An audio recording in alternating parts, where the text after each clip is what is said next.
અને વાત કરીશું ભરૂચની તો ભરૂચ જિલ્લામાં જિલ્લા પ્રભારીની રાજ્યના આરોગ્ય મંત્રી પ્રફુલભાઈ પાનસેરિયાના અધ્યક્ષસ્થાને જિલ્લા આયોજન મંડળની મહત્વપૂર્ણ બેઠક યોજાઈ, જેમાં વર્ષ 2026-27 માટે વિકેન્દ્રિત જિલ્લા આયોજિત હેઠળ અંદાજિત રૂપિયા 22.60 કરોડથી વધુના કુલ 783 વિકાસ કાર્યોને સર્વાનુમતે મંજૂરી આપવામાં આવી।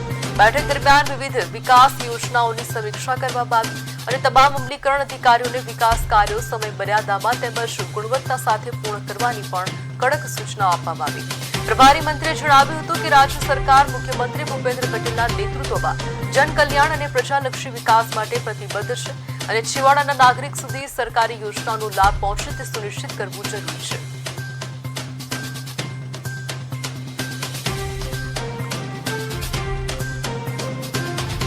सारी सवलत प्राप्त थाय ए हेतु से आजनु संकलन मीटिंग खूब सारी रीते संपन्न करवामां आवी छे।